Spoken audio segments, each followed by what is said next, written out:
स्त्री अध्ययन होता क्या है और इनमें क्या-क्या पढ़ाए होते हैं, कौन-कौन से टॉपिक और इसमें कौन-कौन से कोर्सेज उपलब्ध हैं? स्नातक, परास्नातक, पीएचडी तक आप इसमें पढ़ाई कर सकते हैं। आप देखिए जैसे कि विमेन से रिलेटेड ये है, तो विमेन से रिलेटेड होने के से आपको पता चल रहा है कि जैसे लैंगिक संवेदनशीलता, तो इसमें ऐसा कुछ नहीं है कि पुरुष या फिर महिला ही स्त्री अध्ययन पढ़ सकती है, ऐसा नहीं, दोनों के लिए है। भारतीय इतिहास में महिलाओं की जो भूमिका रही, जिन्होंने यानी कि स्त्री अध्ययन का भविष्य में कैसा स्कोप है? रोजगार के कौन-कौन से अवसर उपलब्ध हैं? ऑब्वियस सी बात है, किसी भी कोर्स को करने के बाद व्यक्ति यही चाहता है कि उसको रोजगार प्राप्त हो।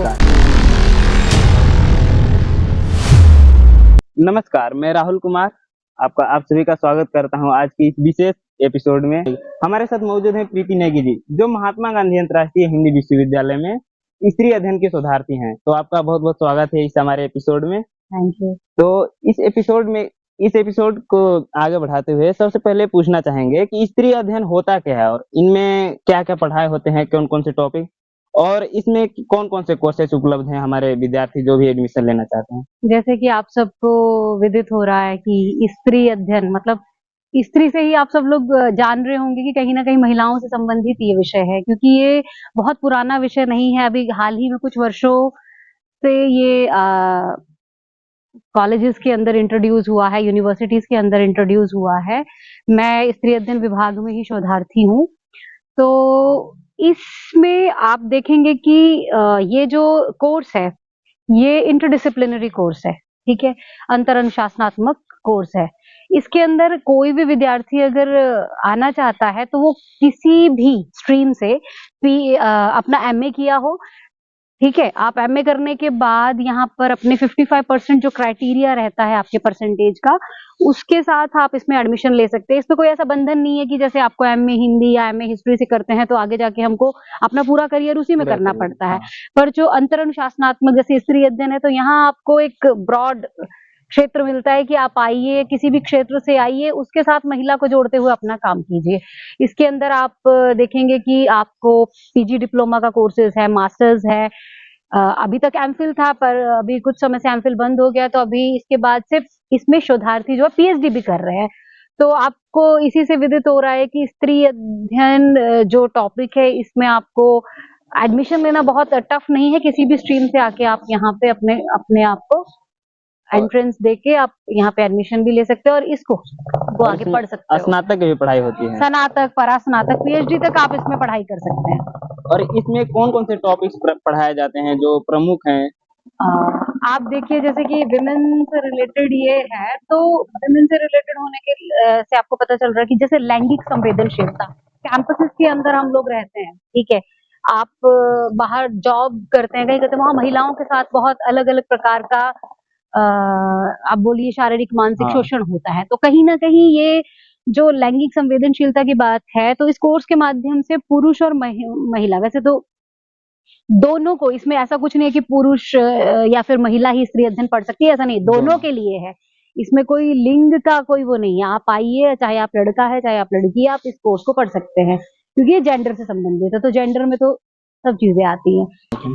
तो इसमें आपको मैंने बोला लैंगिक संवेदनशीलता है, और उसके बाद आपके भारतीय इतिहास में महिलाओं की जो भूमिका रही, जिन्होंने राष्ट्र, समाज, देश के लिए कुछ काम किया होगा, उनके बारे में आप यहाँ पे, साहित्य में किस तरह से महिला आई, किस तरह से महिला ने साहित्य में लिखना शुरू किया, उसके बाद मीडिया में महिलाओं की कैसे भूमिका है, स्वास्थ्य से रिलेटेड जो चीजें, उसमें महिलाओं को कैसे रहना है, कैसे उनको उन चीजों के प्रति अपने लिए, कहते हैं ना कि जागरूकता लानी है बहुत सारी चीजों के लिए।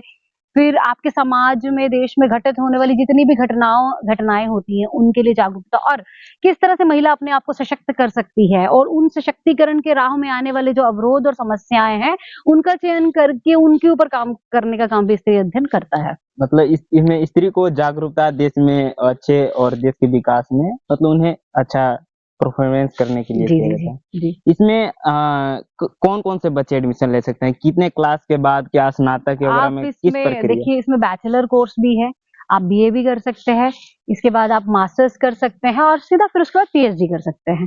तो आप अपना सीयूटी क्लियर कीजिए, करने के बाद आपको पता ही है उसके बाद आपके शुरू हो जाती हैं एडमिशंस। तो आप अपनी वेबसाइट्स भी चेक करते रहिए और जिस समय ओपन होता है, जैसे अब आप देखेंगे सेमेस्टर खत्म होने वाले, इसके बाद जुलाई से एडमिशन शुरू हो जाएगा, तो आप सब लोग भी स्त्री अध्ययन के कोर्स में आ सकते हैं और उसको पढ़ सकते हैं। और महिला का परिवार समाज में एक क्या स्थिति है, हम किस तरह से महिलाओं का आंकलन करते हैं और जी। सुनते हैं और एक्चुअल में क्या महिलाओं की समाज में स्थिति है, उसको भी आप इस कोर्स के माध्यम से पढ़ के समझ सकते हैं। हाँ, तो इस कोर्स के लिए आप लोग को सीयूटी देना पड़ेगा 12th के बाद, और स्नातक का भी इसमें पढ़ाई होता है, मास्टर्स का भी, पीएचडी का भी। तो आप इसके लिए आवेदन कर सकते हैं सीयूटी, और हर यूनिवर्सिटी के इस वेबसाइट पर आप लोग जाकर चेक कीजिए और जानकारी प्राप्त कीजिए। और इस सीरीज में आगे बात करना चाहेंगे कि स्त्री अध्ययन का भविष्य में कैसा स्कोप है, रोजगार के आप कौन-कौन से अवसर उपलब्ध हैं? देखिए, अम, स्त्री अध्ययन कहीं न कहीं समाज कार्य, सोशल वर्क के साथ ही जुड़ा हुआ है। तो अगर आप इस कोर्स के अंदर अपनी पढ़ाई करते हैं, तो आपको ऐसा लगता होगा कि यार क्या है स्त्री अध्ययन? स्त्री अध्ययन में हम बैचलर्स करेंगे, मास्टर्स करेंगे या पीएचडी करेंगे, तो ऐसा ना हो हमारा भविष्य अंधकार में हो जाए। हाँ, ऑब्वियस सी बात है, किसी भी कोर्स को करने के बाद व्यक्ति यही चाहता है कि उसको हाँ, रोजगार प्राप्त हो। रोजगार।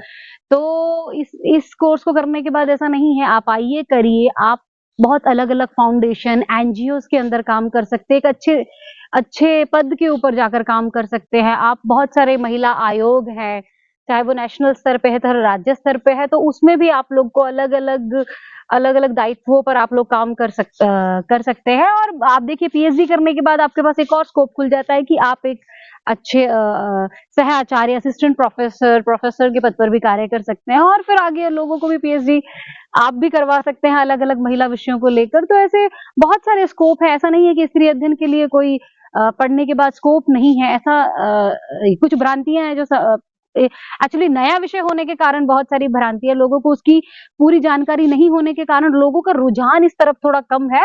तो मेरा आपके चैनल के माध्यम से ये आग्रह भी होगा कि मैं लोगों से आग्रह करती हूँ कि आप भी ज़्यादा से ज़्यादा आइए स्त्री अध्ययन के कोर्स में आइए, उसमें पढ़िए, उसको समझिए, तो आप भी समाज में जो महिलाओं की स्थिति है, एक होता है नहीं कि एक थ्योरेटिकली और प्रैक्टिकली पढ़ने में बहुत फ़र्क होता है, क्योंकि हाँ। हम सुनते कुछ हैं, समाज में व्याप्त कुछ है।